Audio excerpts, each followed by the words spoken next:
today we're going to talk about an amazing Jyotish book, which is really close to my heart because it's written in a very simplified manner, devoid of any complexities, jargons. It's written by a Westerners. Let's find everything about Light on Life by Dr. Robert Svoboda.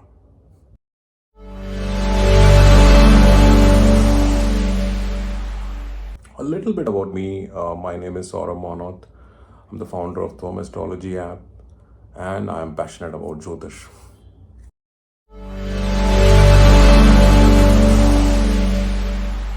So we're going to talk about 5 things about this book, Light on Life. First thing, we're going to talk about the author, Dr. Robert Svoboda. Second thing, we're going to talk about the structure of this book. Third, we're going to talk about the level of difficulty. Fourth, we are going to talk about who should read this book and who should not. Fifth, how should you read this book to get the maximum out of it.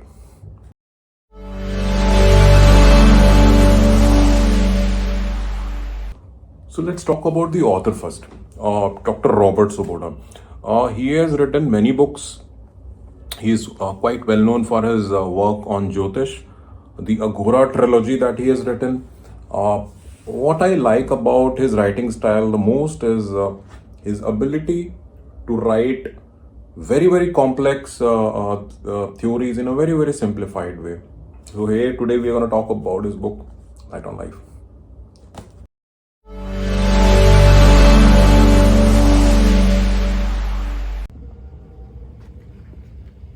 The book is structured really well. It has 12 chapters. It starts with the origins of Jyotish, which talks about the brief history, which everyone should know. Different styles of Jyotish like Nadi Jyotish, Parashari Jyotish, Jaimini Jyotish, Tajika Jyotish, and so on. The second chapter deals with the philosophy of Jyotish, which is more related to the karma, Sanchit karma, Prabhuddha karma, and the karmic intricacies related to it, the Ishta Devta. The third chapter is more related to the astronomical aspects of the Jyotish, the ayanams, the zodiacs, the planetary motions, more related to the actual astronomy. The fourth chapter, it talks about the grahas, the 9 planets. What are those? What are planetary strengths? How we decipher planetary strengths, the characteristics, what do they signify? Very good for the beginners. It doesn't require any prior knowledge as far as the chapter 4 is concerned.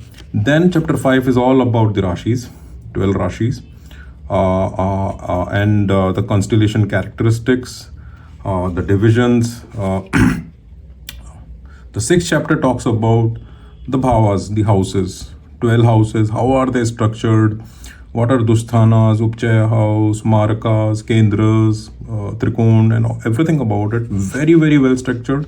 The only thing that I feel which can be included in this chapter is a more tabular format, something which is more diagrammatically explained, which will be really good for the beginners. Otherwise, this chapter might be a little overwhelming for the beginner. Now, chapter 7 talks about Panchanga, which is very close to the Hindu philosophy. So the Tithis, the Karanas, the Yogas, everything is covered really well. Chapter 8 talks about the Nakshatras in a very brief way. It doesn't dwell deeply into it, but it will give you a clear idea about what the Nakshatras are, what are the qualities associated with it. Chapter 9 is very well written. It talks about how to actually interpret the horoscope basis our learning in the prior chapters. So very important chapter, very well written. Now chapter 10, it's good for beginners. It talks about the yogas which are being formed by all the planets. But it doesn't cover all the yogas, but it definitely covers the major ones. Chapter 11 talks about the dasha, gocharas. It doesn't cover all the dashas, but it talks more about the Vimshotri and briefly talks about gocharas and the Sadesati and how they are calculated.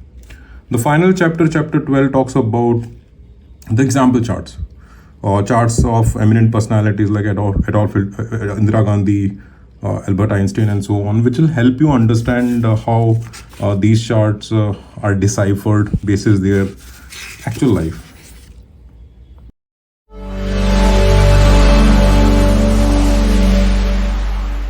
Now let's talk about the level of difficulty. So this book doesn't require any prior knowledge of Jyotish concept. Anyone can pick up this book and start learning. Having said that, there is one caveat. The sheer size of this book, information in this book, can get a little overwhelming for a beginner. So for that, start in a very structured format as far as this book is concerned. Do not have really high expectations that you will start and immediately you will learn everything.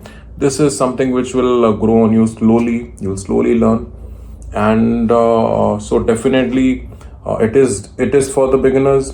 And as far as the mid-level learners are concerned, who already know the concepts, there are few chapters which are not explained in depth, like yoga, for which they can actually read other books, maybe something related to yoga. They can actually go for the book by Mr. B.V. Raman and stuff like that. So it falls somewhere in that range wherein it is suitable for both beginners as well as mid-level learners.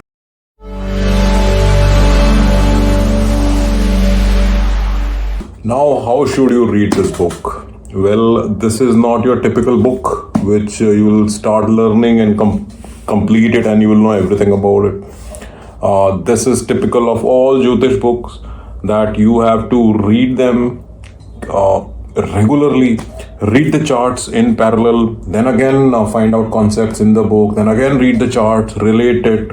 So that's how it will work. It is a long path for you as far as learning is concerned. It is not something, it's not those typical books that complete this in 14 days and or 1 month. It will depend on the kind of time you spend, the kind of interest you have in Jyotish. But I think keep this book with you. Keep learning slowly and steadily. The simple language of this book will make you understand all the concepts, the most complex concepts in Jyotish, in a very, very nice way.